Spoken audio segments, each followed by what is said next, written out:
Hello friends, welcome back my channel. तो हम लोग कर रहे हैं आज अक्टूबर 2023 का करंट अफेयर, जो कि ये विजन आईएएस का है। तो इसमें हम लोग पढ़ेंगे इंटरनेशनल रिलेशन के बारे में। ठीक है, तो इंटरनेशनल देखिए हर बार इससे क्वेश्चन कुछ ना कुछ पूछता ही रहता है। तो ये अक्टूबर का 2023 का है। ओके, तो पहले तो टॉपिक देख लेते हैं यहाँ पे कौन सा टॉपिक पढ़ने वाले हैं हम लोग। तो ये इंग्लिश का ही है, इंटरनेशनल रिलेशंस। देखिए ये इजराइल और हमास वार है, फिर योम किपर वार है, और फिर India Canada relationship, and next है India South Korea, and next India Maldives, और फिर आ गया है United Nation Human Right Council, और फिर है साउथ चाइना सी, और फिर ये नगोर्नो कराबाख रीजन के बारे में है, और ये न्यूज शॉर्ट में है अभी इंडिया यूएई, इंडिया ये रुपए डोमेस्टिक कार्ड के बारे में स्कीम है, और ये इंटरनेशनल क्रिमिनल कोर्ट है आईसीसी, और ये कॉम्प्रिहेंसिव न्यूक्लियर ये सीटीबीटी के बारे में पढ़ना है। ओके, और फिर यहाँ पे है यूएनटीओसी, यानी कि United Nation Convention Against Transnational Organized Crimes, और फिर Asia Pacific Institute for Broadcasting Development, और फिर आता है इंडियन ओशियन रिम एसोसिएशन यानी OIORA, और फिर लास्ट है इंटर पार्लियामेंट फोरम के बारे में है। ठीक है, तो चलिए हम लोग यहाँ पे इसको शुरू करते हैं।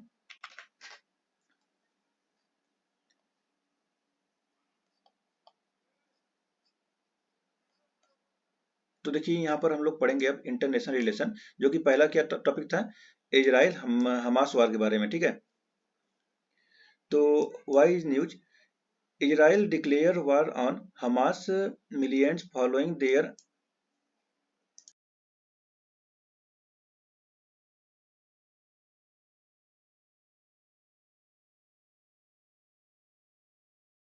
तो अनप्रेसिडेंट अटैक अंडर ऑपरेशन तूफान AI अक्सा, यानी AI अक्सा फ्लड। ठीक है, तो ये था, ये इसमें न्यूज के बारे में था।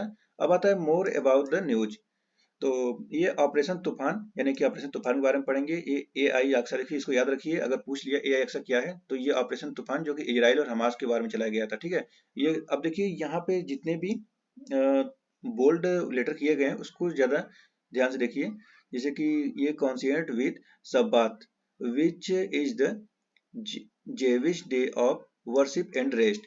हमास फायर्ड 500 रॉकेट, यानी 5000 फायर किया था हमास ने रॉकेट इन जस्ट 20 मिनट, यानी 20 मिनट के अंदर में, overwhelming the Iron Dome defence system interception capability. मतलब 5000 का उसका सामने का तो वो नहीं था, लेकिन फिर भी उसने बहुत ऐसा अपना डोम सिस्टम लगाया हुआ था इजराइल ने, जो कि ज्यादा उसको प्रॉब्लम नहीं किया, लेकिन बहुत ज्यादा मात्रा में अगर करेंगे तो कहाँ से वो इतना।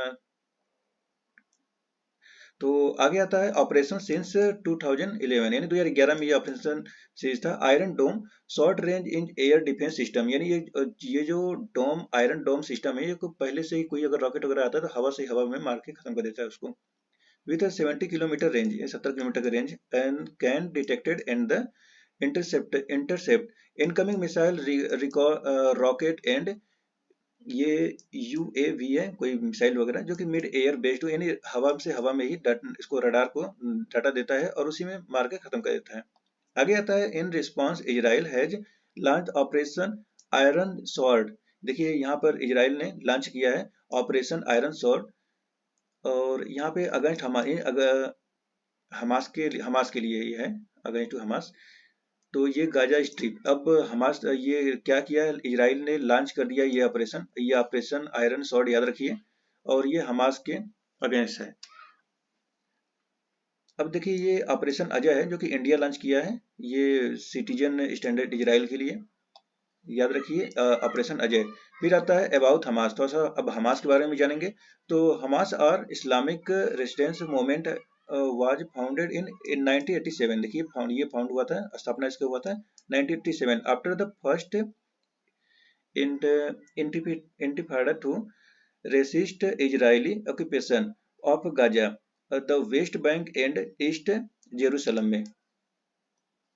तो यानी कि इजराइल में जो इजराइल का मैप मैप ऐसे है, तो ईस्ट में इधर जेरूसलम, और इधर इसके वेस्ट में गाजा। यहाँ पर वेस्ट में इधर गाजा है, जो कि आप लोग इसमें मैप में देख भी रहे होंगे। तो देखिए यहाँ पर it refuse to recognise Israel and committed to armed resistant against Israel and the creation of an Islamic Palestine state in Israel place the US the UA, यानी कि यूनाइटेड स्टेट, द यूई यानी कि European Union Israel etc has declared Hamas terrorist organisation, यानी Hamas को देखिए इन तीनों लोगों ने टेररिस्ट घोषित कर दिया है कि ये ऑर्गेनाइजेशन, ये जो संगठन है ये एक टेररिस्ट है। अब इसके बैकग्राउंड इजराइल फिलिस्तीन कॉन्फ्लिक्ट भी देख लेते हैं।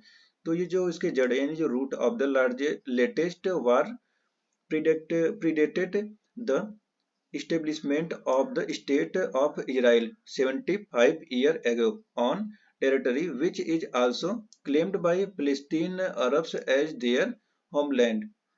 फिलिस्तीन यानी अरब्स एंड इजराइल यानी ज्यूज, ज्यूज यानी सब वो होते हैं यहूदी लोग, उसके लिए ज्यू बोलते हैं, Jews alike consider the territory between the Jordan River and the Mediterranean Sea as their own। Central to this conflict is the city of Jerusalem, which hold immense significance for Judaism, Islam, and Christianity, the three major Abrahamic region, the city harbors। अब यहाँ पर इसके AI के देखते हैं, AI यानी कि Aqsa mosque, the third holiest Islamic sites believed to the place from where the prophet Muhammad ascended to heaven।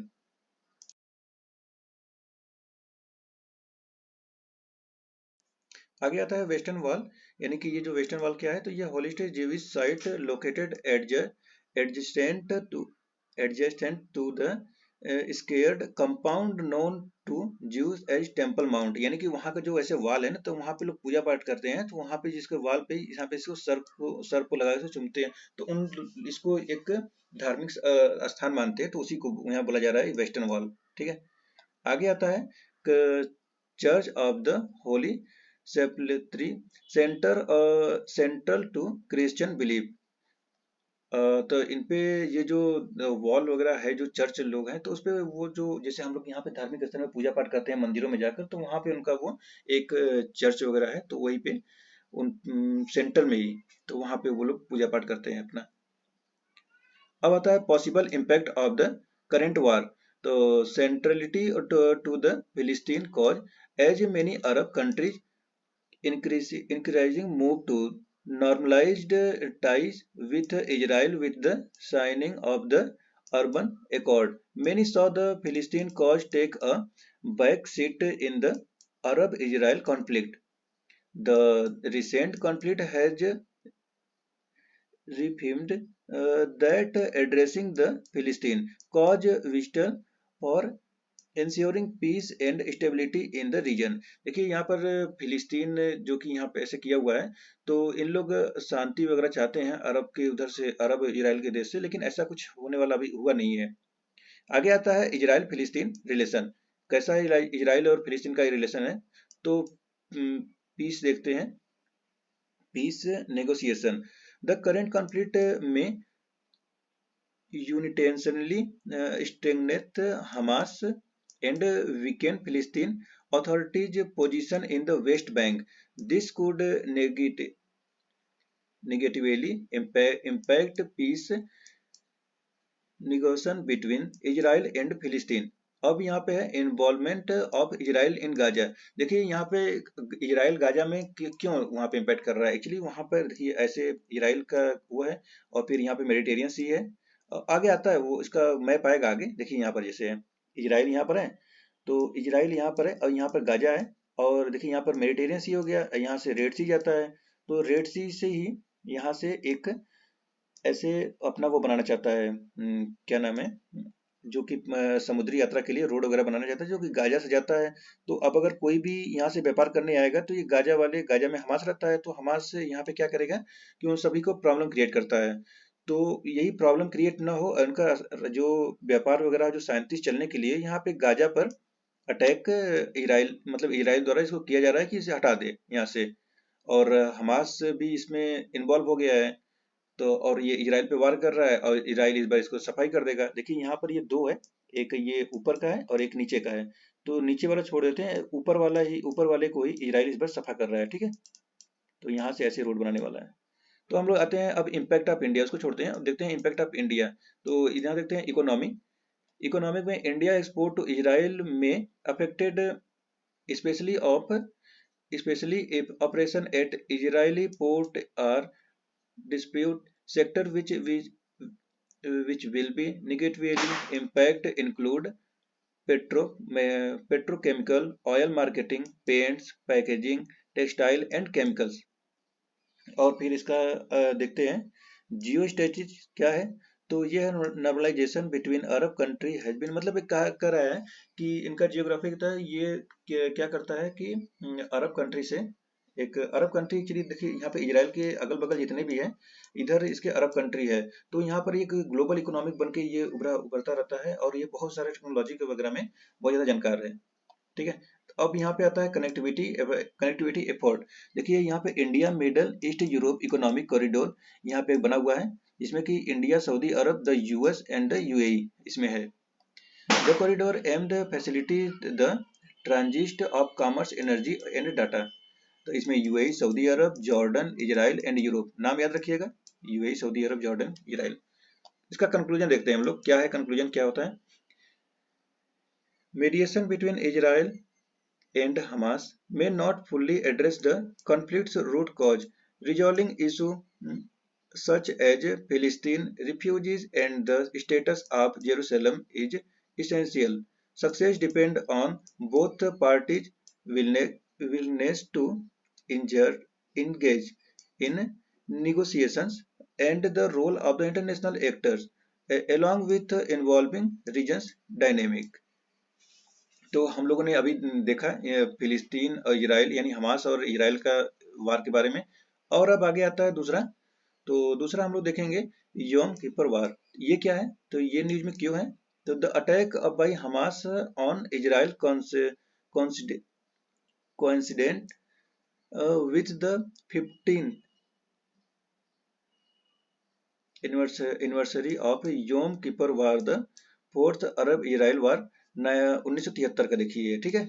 और ये बैकग्राउंड योम कीपर देखते हैं इसको, तो 1948 में फर्स्ट अरब इजराइल वार था ये, जो कि establish of the Jewish state and the UN partition plan.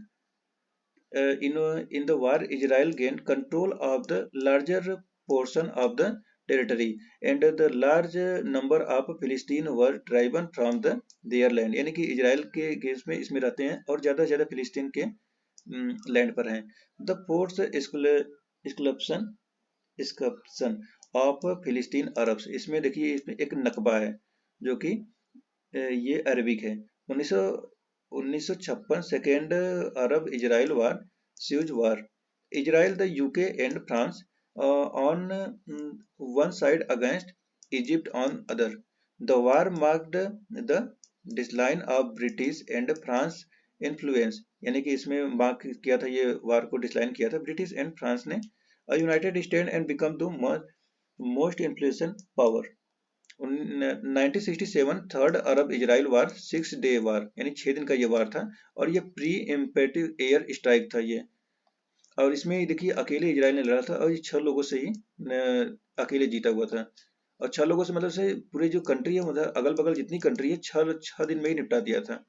Israel to control Egypt, Sinai peninsula and Gaza Strip, Jordan West Bank and East Jerusalem and Syria Golan Heights. The war ended with an UN brokered ceasefire, but reshaped the Middle East map. The Arab League passed the 3 number resolution. देखिए हम लोगों को पढ़ना सिर्फ उतना ही था, बाकी आप लोग इसको देखिएगा। इजिप्ट सीरिया के बारे में था, वही उसी के इजराइल कब बना, कैसे शुरू हुआ था, उसी के बारे में बता रहा है। देखिए 1978 का भी है, ये है Camp David awards, Egypt and Israel, ये historic peace territory, Israel and Egypt.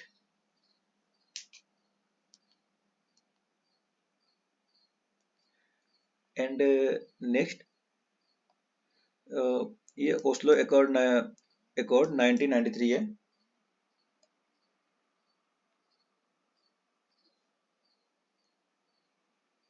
And Arab piece institute 2002 का ये, और ये अब्राहम अकॉर्ड 2020 का, ये UAE and Bahrain sign the US broker Sudan have also joined the accord. देखिए इसका conclusion क्या है, तो while the peace treaties that followed the Yom Kippur war, particularly the Camp David Accord, were also once seen as landmarks and indicators of regional peace. Recent conflicts have promoted questions about their effectiveness in public discourse. अब आता है दूसरा, India Canada relationship. तो India Canada इस समय बहुत ज़्यादा ही वहाँ पे खालिस्तान वगैरह के बारे में है, जो कि कौन से है, जस्टिन ट्रूडो ने कुछ ही कहा था। तो देखते हैं न्यूज में क्यों है। कनाडा कनाडा स्टर्सन that India agent were involved in the murder of a pro-Khalistan activist lead to diplomatic strain between the two countries। देखिए खालिस्तान को लेकर है, दो कंट्री के बीच में विवाद जुड़ा हुआ है। मोर ऑन द न्यूज, और ज्यादा देखते हैं इस न्यूज के बारे में। तो Canadian prime minister accused India of being involved in the murder of Hardeep Singh Nijjar, a Sikh separatist leader who was shot in British Columbia, Canada in June 2023. Shared intelligence between the Five Eyes alliance was considered the basis of such an allegation of by Canada. Subsequently, Canada, followed by the India, expelled each other diplomat. India further suspended visa service in Canada. देखिए India अब visa service जो है ना, visa देने से मना कर चुका है, सस्पेंड कर दिया है कनाडा वालों का। विड्रॉ 41 कनाडियन डिप्लोमेट, बोला है कि वहां पर जितने हैं, जितने लोग हैं, हम लोग भी इतने ही वीजा अप्लाई करने के लिए बोल रहे हैं कि उतने ही अलाउ करेंगे। अब है इंडिया कनाडा रिलेशनशिप के बारे में देखते हैं। तो India and Canada have a long standing bilateral relationship based on shared democratic values, the multicultural, ethnic nature of the two countries and strong people to people compact। देखिए वहाँ पर इतने सारे समान, तो वहाँ पे सांस्कृतिक है और जितने भी मूल्यवर्धित चीज है वहाँ से आते ही हैं, लेकिन हमारे यहाँ से बहुत सारे लोग, जैसे कि नहीं विदेश में कनाडा लोग रहते हैं, कनाडा में रहते हैं, जैसे सिख वगैरह हो गए, पंजाबी लोग, तो वो बहुत ज्यादा कनाडा ही जाते हैं, कनाडा ही रहते हैं।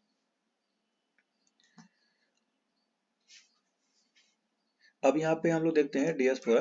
तो ये Canada host one of the largest Indian diaspora in the world, accounting of more than 3% of the total Canadian population. And economic देखते हैं, तो bilateral trade in goods was approximately 9.9, यानी 10, इसको 10 ही समझिए, $10 billion in service it was 6.5 billion in 2022, यानी 2022 में ही इतना का हुआ था trade. Science and tech cooperation में देखते हैं, तो the collaboration mainly promotes industrial R&D with a focus on creating new IP process, prototypes and products. Since the 1990, India and Canada have cooperated in space science। देखिए यहाँ पे नाम याद रखिए, एंट्रिक्स यानी ANTRIX। The commercial armed ISRO has launched several nano satellites from Canada। Cooperation of the energy security, तो ये देख लीजिए, civil nuclear agreement of 2010 facilities. Indian Oil Corporation has a 10% participating interest in liquid natural gas यानी कि LNG project in British Columbia. And आगे आता है strategic cooperation, Canada Indo Pacific policy अनअलिजिबल acknowledge China as a disputing disputive global power and undercross India as a critical partner for collaboration in a shared interest. Challenge in India-Canada relations, historical legacy. During the Cold War, Canada was a founding member of the North Atlantic Treaty Organization, यानी NATO, while India pursued a policy of non-alignment. Additionally, Canada endorsed a plebiscite in Kashmir. After Indian nuclear test in 1998, Canada temporarily held to potential nuclear cooperation with India. देखिए यहाँ पे कुछ काम वगैरह चल रहा है, कुछ थोड़ा सा रुकते हैं हम लोग।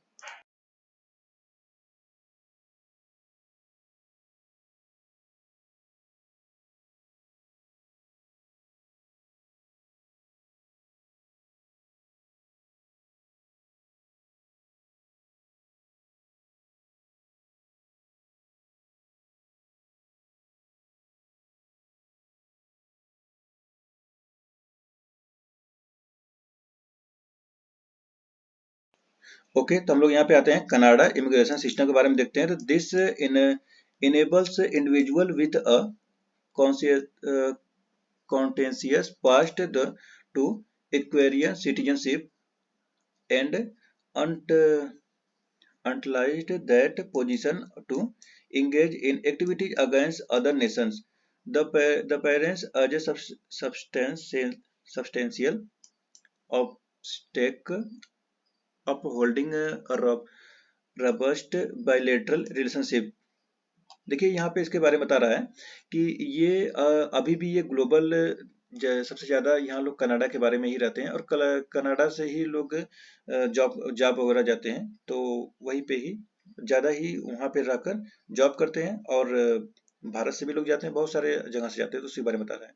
अब यहाँ पे देखते हैं डोमेस्टिक पॉलिटिकल फैक्टर, जैसे कि पॉलिटिकल वहाँ पे फैक्टर क्या है। तो current coalition government in Canada which is with the alliance of parties pro Khalistan, यानी खालिस्तान जो यहाँ पे पंजाब और पाकिस्तान से सटे लोग थे, तो वहाँ पे कुछ अलग अपना अलग देश बनाना चाहते थे, तो वही के बीच में से कुछ खालिस्तान उभरे थे, तो वही चीज समर्थक वहाँ के चले गए हैं कनाडा में, तो वही लोग हमेशा परेशान करते रहते हैं। ठीक है, तो अब आगे आते हैं possible impact of the crisis. तो देखिए यहाँ पे स्ट्रेटेजिक है, इकोनॉमिक है और डिस्पोरा कनेक्शन है। जैसे कि इकोनॉमिक में ये फर्दर डिले सीएपी है, जो कि description in bilateral trade investment flows ये वगैरह होता रहता है। अब यहाँ पे है वाई अहेड, तो यहाँ पर है promoting diplomacy, the first step toward improving relations involve passing the current escalation. Each side should express their concern without disputing the status quo. अब आगे आता है मैनेजिंग डिस्प्यूरा रिलेशंस। तो ये है Canada should carefully balance the empowerment of immigrant communities,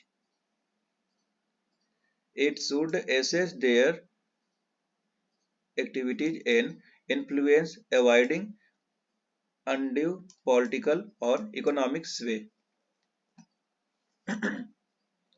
देखिए इसका हम लोग कंक्लूजन देखते हैं। देखिए यहाँ पर ये कॉपरेशन काउंटर टेररिज्म ये स्टेब्लिश हुआ था 2018 framework cooperation on countering terrorism and violence extreme. Conclusion देखते हैं, तो it is important for both side to develop a new framework of cooperation that is more pragmatic and emphasizes mutually beneficial areas such as trade energy। ठीक है, तो आगे आते हैं India South Korea के बारे में देखते हैं। तो अब ये न्यूज में क्यों है, तो 2023 मार्क यानी 2023 marks 15 anniversary of diplomatic relations between India and South Korea Republic of Korea, ROK इसको रॉक भी बोलते हैं। इंडिया साउथ कोरिया रिलेशनशिप के बारे में देखते हैं, तो सिविलाइजेशन लिंकेज क्या है। तो अकॉर्डिंग टू सेमिगुक यूसा और the heritage history of the three kingdoms, 13th century text, Princess Suriratna from Ayodhya married King Kim Sur in the year 48 AD in Korea. Buddhist monk Hyecho यानी कि होंग जाइजो visit India from 723 यानी 723 से 729 AD and documented his journey in the pilgrimages to the five kingdom of India, offering insights into Indian culture, politics and society. अब आगे देखते हैं Rabindranath Tagore composed as a poem in 1929 called Lamp of the East that celebrated Korea's rich history and its bright future. India's role after World War two, क्या है इसका role World War two में? तो leadership of the UN commission of Korean election in 1947, resolution sponsored by India lead to the Korean war ceasefire in 1953. India's chairmanship of the Natural Nations Repatriation Commission यानी NNRC after the armistice and contributed to resolving the humanitarian issue arising out of the war. And आगे आता है diplomatic relation क्या है? तो इन 1973 both the countries established form diplomatic relation which was upgraded to strategic partnerships in 2010 and a special strategic partnership in 2015 यानी 2015. India Act East policy has guided its cooperation towards South Korea and the new Southern policy यानी NSP has been South Korea region strategy toward India and ASEAN. Both the Act East policy and NSP aligns in terms of their regional priorities. Economic and trade relationship यानी कि अर्थव्यवस्था और व्यापार में क्या relation है? तो both are signatory to the Comprehensive Economic Partnership Agreement यानी CEPA since 2009. Bilateral trade between both reached $27.8 billion 2022 में. देखिए ये इतना का 27.8 बिलियन डॉलर का. Korea Plus initiative aims to promote and facilitate Korean investment in India. Korea increasingly see India as a new economic partner due to their aim to reduce over dependence on China and the US. The two countries aspire to take commerce up to 15 billion USD by 2030 यानी कि 50 billion dollar का 2030 तक बनने के लिए है ये. आगे आता है strategic convergence. Both support as a rules based on Indo-Pacific and share concern about China rise and North Korea nuclearization. In 2018, India endorsed the Vancouver Dialogue to prevent North Korean nuclear proliferation. Korea's Indo-Pacific strategy included India as a key member in the region. Defence and security corporation में देखते हैं तो ये 2+2 dialogue का भी ये member बन चुका है. आगे आता है कल्चरल रिलेशन में ये Sarang festival of India in Korea is organised every year to showcase diverse India culture and art form in various part of South Korea. India diaspora क्या है? तो many Indian scholars purpose post graduate and PhD program in Korea and professional in IT, shipping and automobiles have also migrated to Korea. Challenge in strengthening India South Korea relation. तो ये geographical gap, geographical distance has restrict their interaction with both countries, primarily consulting con- concentrating on their nearby regions। देखिए कुछ गलती पड़ता है तो उसके लिए सॉरी। डिले स्ट्रेटेजिक कोऑपरेशन के देखते हैं तो यहाँ है the rarely of the cold war limited there interaction in foreign policy. South Korea received India as allies with the socialist bloc। अब आगे आता है यहाँ पर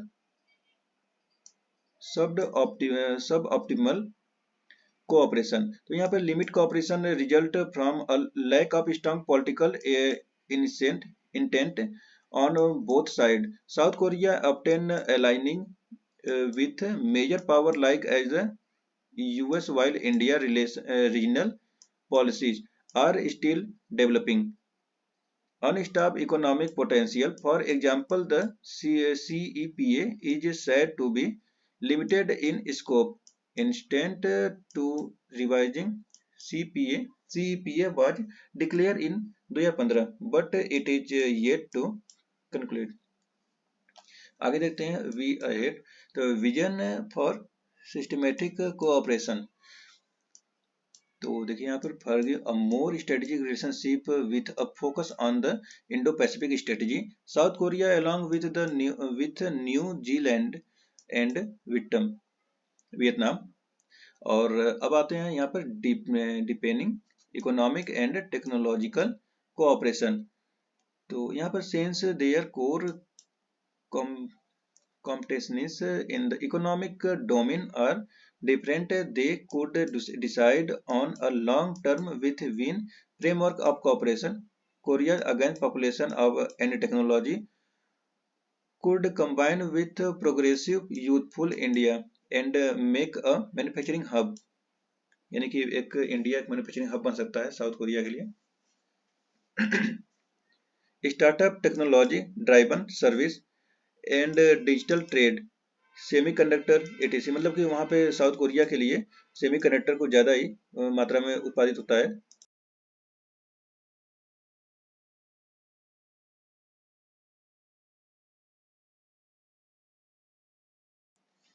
तो अब यहाँ पे आता है स्ट्रेंथिंग ऑफ मैरिटाइम सिक्योरिटी के बारे में है, जो कि देखिए यहाँ पे मैरिटाइम डोमिनियन अवेयरनेस है। और आगे आता है डेवलपिंग रीजन साइनर्जीज और Asian India ocean RIMS association यानी IORA के बारे में। और आसियान नेचर्स। आसियान के बारे में जानते हैं नहीं? आसियान का फुल फॉर्म भी आप लोग पता होना चाहिए। जैसे कि इसमें कितने कंट्री हैं, जैसे कि Myanmar, Thailand, Laos, Cambodia, Vietnam, Singapore, Brunei और मलेशिया, इंडोनेशिया और फिलीपींस। 10 कंट्रीज हैं जो कि ये ऐसे ये नेशंस और डेवलपमेंट पार्टनर बने हुए हैं। IORA India is a founding member and South Korea as a dialogue partner status. तो याद रखिएगा। चलिए हम लोग कंक्लूजन देखते हैं। India and South Korea are middle power and growing economic that need regional stability and for this they must work together. The strategy and partnership should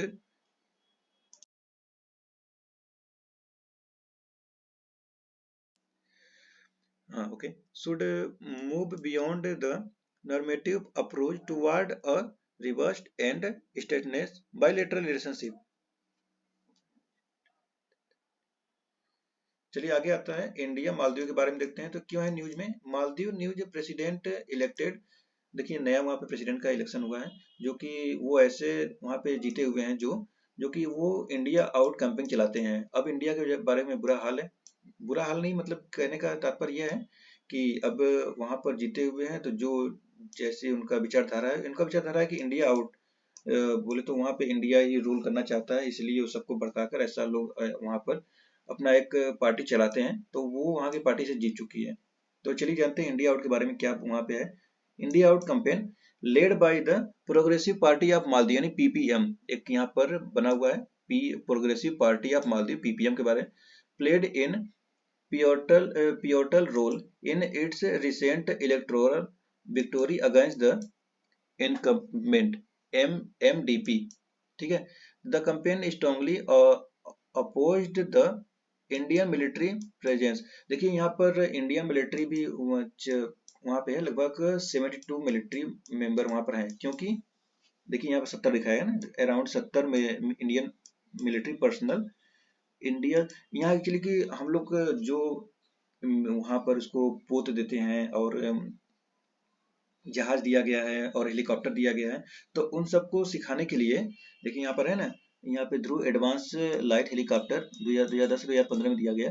तो उसको सिखाने के लिए कोई तो चाहिए, तो यहाँ पर 70 इंडियन आर्मी जो कि दिए गए हैं, प्रोफेशनल हैं, तो वहाँ पर उनको सिखाने के लिए कि आपको ट्रेनिंग दिया जाएगा। लेकिन यहाँ पर ये जो पार्टी है, इंडिया और कंपनी चलाती है, उसको वहाँ पे सब लोग को भड़का के, देखिए यहाँ पे इंडिया रूल चलाती है, इंडिया रूल करना चाहती है, इसीलिए सबको भड़का कर और अपने वहां पे जीत चुके हैं। देखिए यहाँ पर ये इंडिया का लोकेशन है और ये श्रीलंका है, तो यहाँ पर ही छोटा सा ही मालदीव है।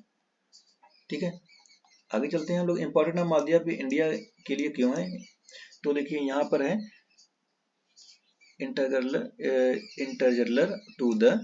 To India neighbourhood first policy. तो ये cultural, economic and trade ties है। और ये Maldives also Maldives member of South Asian Association of Regional Cooperation, यानी सार्क का भी मेंबर है। सार्क का मेंबर जैसे कि इंडिया के अगल बगल जितने लोग हैं वो सार्क के मेंबर हैं। अब यहाँ पर स्ट्रेटजी लोकेशन क्या है, तो Maldives act gulf of Aden, state of Hormuz and state Malacca. देखिए यहाँ पर है स्टेट मलक्का, तो इसी के ठीक इधर से जाते हैं तो ठीक सामने पड़ता है। अब है फर्स्ट लाइन ऑफ डिफेंस, तो ये due to its proximity to India, Maldives serve as the first line of defense against various maritime treaty such as tourism, piracy, drug trafficking and other। देखिए वहाँ पर इतने अगर लोग घूमने जाते हैं तो टूरिज्म के लिए वहाँ बहुत अच्छा है, तो उसी के बारे में बता रहा है। Reducing influence of China in the इस समय जो ये मालदीव है, ये चाइना के उसमें भी बहुत ज़्यादा आ चुका है। तो यहाँ पर चाइना भी अपना बेस बनाना चाहता है, लेकिन अब वो चाइना से बहुत ज़्यादा अपनी दोस्ती बढ़ा रहा है। तो आगे आता है areas of cooperation between India Maldives. तो ये बायलैटरल ट्रेड रिलेशनशिप है, जो कि लार्जेस्ट ट्रेड पार्टनर है, मालदीव से थर्ड। देखिए इतने का 323.9, $324 मिलियन, याद रखिए, 2021 का डाटा है। सिक्योरिटी एंड डिफेंस में तो comprehensive action plan of defence and India makes to about 70% Maldives defence training needs. और ये जो कि military hospital coastal surveillance radar system भी दिया है। India is building a new coast guard based at Uthuru Uthuru Thila Falhu. वहां का देखिए ये वर्ड है उत्तरू थाइला फालू, यूटीएफ के नाम से उन्हीं के लोग के वर्ड में है। And joint military exercise Ekuverin. Development cooperation के बारे में देखेंगे तो यहाँ पर ये हॉस्पिटल है, institute technical education, Gandhi memorial, ये सब वहाँ पर इस नाम से बनाया गया है। Tourism studies national college for policy and law enforcement extra. India provide grant Maldives high impact community development project. देखिए यहाँ पर ये इंडिया ग्रांट करवाया हुआ है। और इंफ्रास्ट्रक्चर प्रोजेक्ट, तो इंफ्रास्ट्रक्चर प्रोजेक्ट में है supporting air redevelopment, roads and land reclamation. Greater Male's connectivity project being developed by India is the Maldives largest infrastructure project. अब है tourism. In 2023 India is the leading source market of Maldives, यानी कि मालदीव के लिए देखिए सोर्स मार्केट है टूरिज्म के लिए, लेकिन फिर भी वो अपने टूरिज्म पे अभी हो रहे हैं। Both the countries have open skies skies arrangement and bilateral agreement on the facilitation of visa arrangement grants, visa free entry of for tourism, medical and business purpose। Challenge in relationship क्या है, तो यहाँ पर है stability in the country, जो कि religious extremism, drug abuse और labour market issue है। अगर वहाँ पे क्या नाम है, यहाँ से बहुत लोग जाते हैं वहाँ पे लेबर वगैरह भी काम करते हैं बहुत ज़्यादा। और एंटी इंडिया सेंटिमेंट है जो कि cancel various agreement with the India हो जाएगा। और इन्फ्लुएंस चाइना, तो इन्फ्लुएंस उससे चाइना के इन्फ्लुएंस में बहुत ज़्यादा ही आ रहा है। Maldives has emerged as an important pearl in China sting of pearl strategy. China could seize the opportunity amid domestic political changes to regain lost ground and state then is its security and economic foothold of a delay in project completion.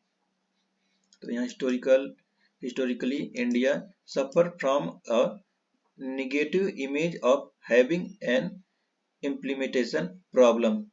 देखिए negative impact पड़ रहा है India के image के ऊपर, वही के बारे में बता रहा है।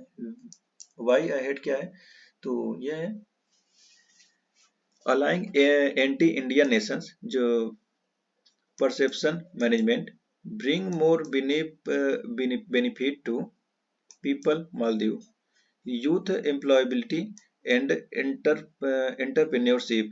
More than 35% of Maldives population are young people aged 15 to 35 year 13 to 15 to 35. Future project by India must be targeted at youth employability and entrepreneurship in Maldives.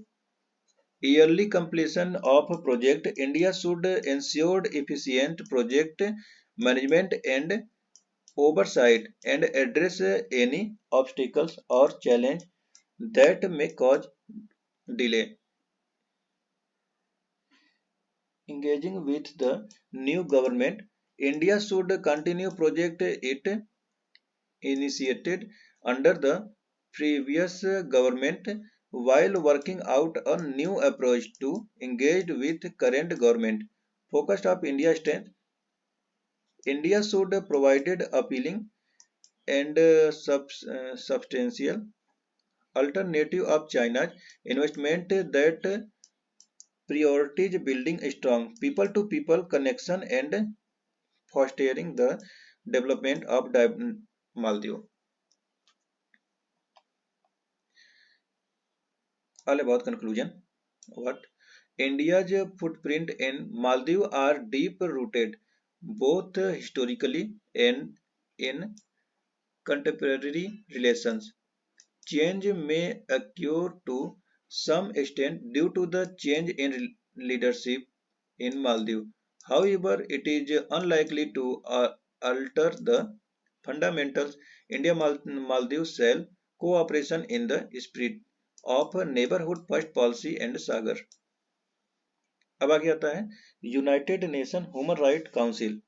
तो ये चर्चा में क्यों है? The UN General Assembly elected 15 member state to Human Rights Council (HRC) and declined Russia bid to region the same।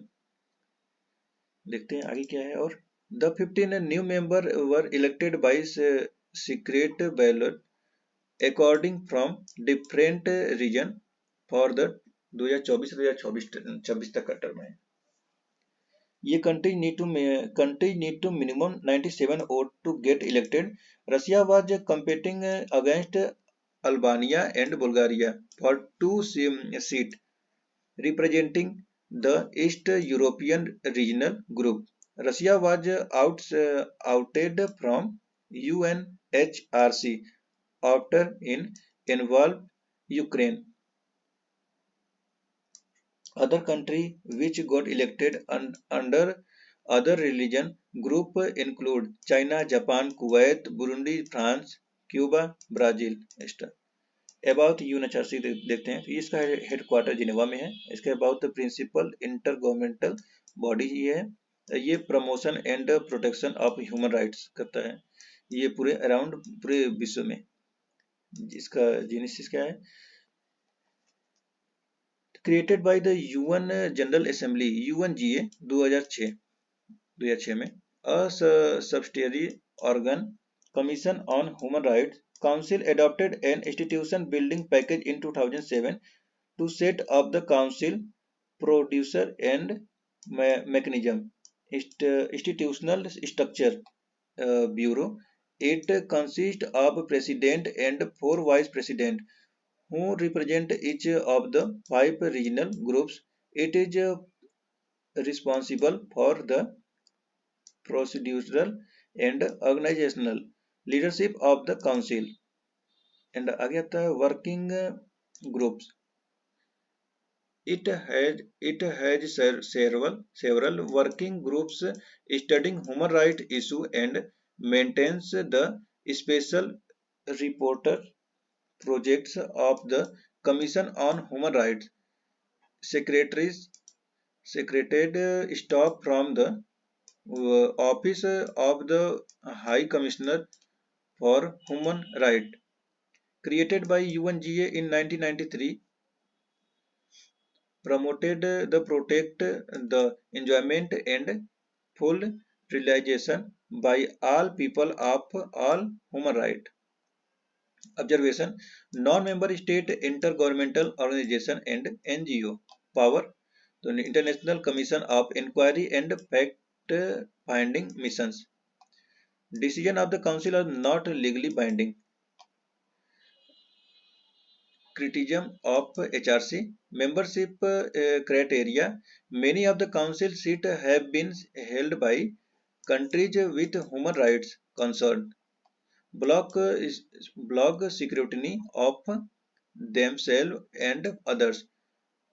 Suspension of the membership of state committing human rights violation is also a rare phenomenon. Selectivity and politicization. For example, the focus on Israel highlighted by a dedicated council item since 2007 raise questions question about selectivity and politicization. Also, country specific mandate are dislined.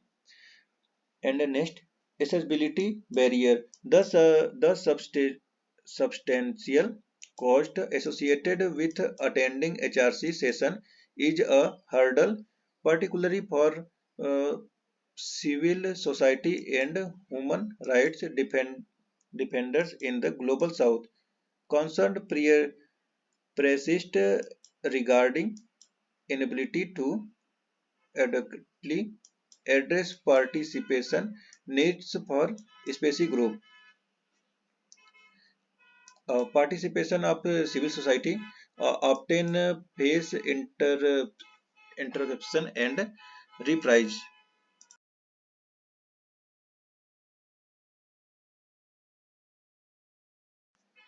And आगे आगे आता है यहाँ पर implementation डिफेंसियस. तो ये non binding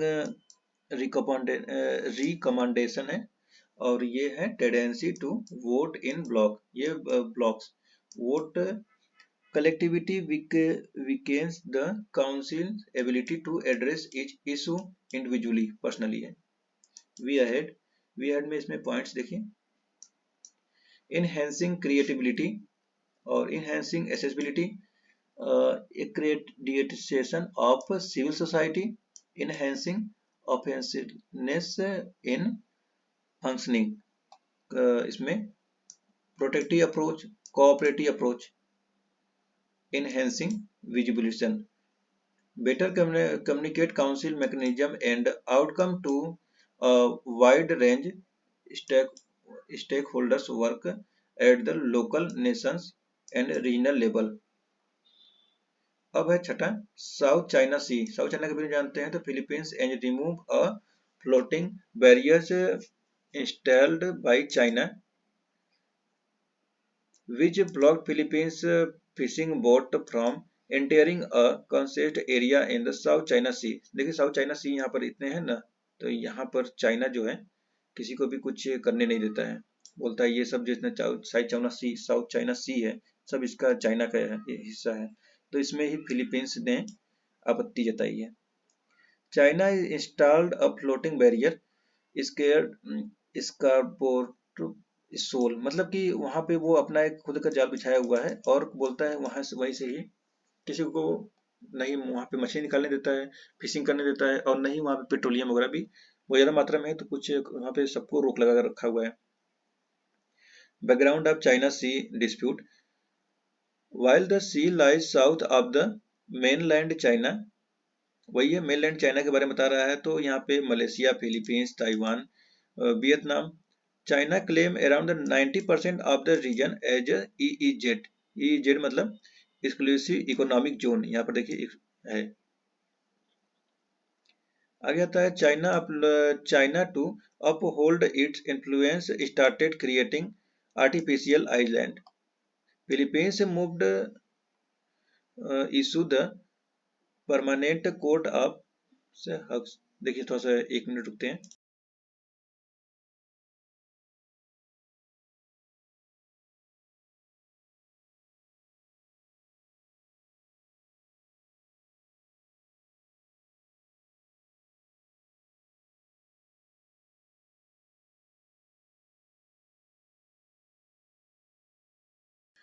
okay, आगे हम लोग देखते हैं सिग्निफिकेंस ऑफ साउथ चाइना सी। तो यहाँ पे मेरीटाइम ट्रेड है, नेचुरल रिजर्व गैस, वहाँ पे फिशिंग ग्राउंड है, नेवरियस इनहेबिटेड आइलैंड है, freedom of navigation act east policy. तो ये वे फॉरवर्ड में देखेंगे हम लोग। तो यहाँ पे देखिए by achieving of way achieving a code conduct in their region, practicing sustainable fishing, establishing trans boundaries maritime peace और स्टेलिंग। तो देखिए इस प्रकार ये इसका था। अब ये नगोर्नो कराबाख का रीजन है, तो इसका हम पहले न्यूज देखते हैं, उसके बाद में पढ़ेंगे। Recently Azerbaijan launched as anti terrorist offensive in Nagorno-Karabakh and claim to have gained full control over the region। देखिए इसके बारे में पढ़ने से अच्छा है कि यहाँ पर देखिए कि पहले ये नगोर्नो कराबाख है कि कहाँ का हिस्सा है। तो यहाँ पे देखिए अर्मेनिया और अजरबैजान में कुछ चल रहा है, तो यहाँ पर ही डिस्प्यूट चल रहा है, ठीक है। उसी के बारे में इतना बताया गया है। तो आप लोग इसको देखना चाहे तो इसको आप लोग देखिएगा। आगे बढ़ते हैं हम लोग। देखिए इनका कंक्लूजन ये है कि diplomatic negotiation can be an effective way to resolving conflict। The Minsk group can learn from the India-Bangladesh enclave exchange of 2015 में to suggest some concerted step to solve the dispute and bring the peace permanently in the region। अब इन इस short में देखिए India UAE से sign RuPay domestic card के बारे में बताया गया कि ये कार्ड किया है। देखिए ये पे NPCI national payment corporation of India, इसके अबाउट में देखिए यहाँ पर है इतने। और इसमें देखिए एनएफएस आईएमपीएस ये सब इतने चलते हैं इसमें, इसी के अंडर में यूपीआई भी है। ओके, आगे बढ़ते हैं। तो दूसरा है यहाँ पे इंटरनेशनल क्रिमिनल कोर्ट के बारे में है। तो ये Armenia parliamentary vote join to International Criminal Court है। तो देख लीजिए कि यहाँ पर इसके अबाउट के बारे में कब ये 1998 में हुआ था। इसका ये रोम में है, रोम स्टेटस 123 कंट्री मेंबर इसके हैं और ये 18 जज इसमें इलेक्टेड हैं, ठीक है। अब आगे आता है सीटीबीटी यानी comprehensive nuclear test ban treaty के बारे में है। तो रसिया इससे रिवर्किंग टू रिफ्लेक्ट ये हटाया इसमें से हटा हुआ है, उसी के बारे में है 40। पाकिस्तान को नॉर्थ कोरिया, इजराइल, इजिप्ट, ये यूनाइटेड नेशन। आगे आता है हम लोग देखेंगे Asia Pacific Institute for Broadcasting Development. तो ये related to as president third इसके इसी टर्म है। आगे आता है इंडियन ओशियन रिम एसोसिएशन के बारे में है। और देखिए यहाँ पर है इंटर पार्लियामेंट फोरम के बारे में, लास्ट ये था ना। तो चलिए इसी के साथ में ये हम लोग समाप्त करते हैं, बहुत ज़्यादा ही लंबा वीडियो हो चुका है। चलिए आप लोगों का वीडियो अगर अच्छा लगा तो वीडियो पढ़िएगा। तो हम लोग का चैनल है पीआर नॉलेज रिसर्च सेंटर, तो आप लोग इस चैनल को ज्वाइन करिए, सब्सक्राइब भी कर लीजिएगा। और वीडियो अच्छा लगा तो वीडियो को शेयर करिएगा।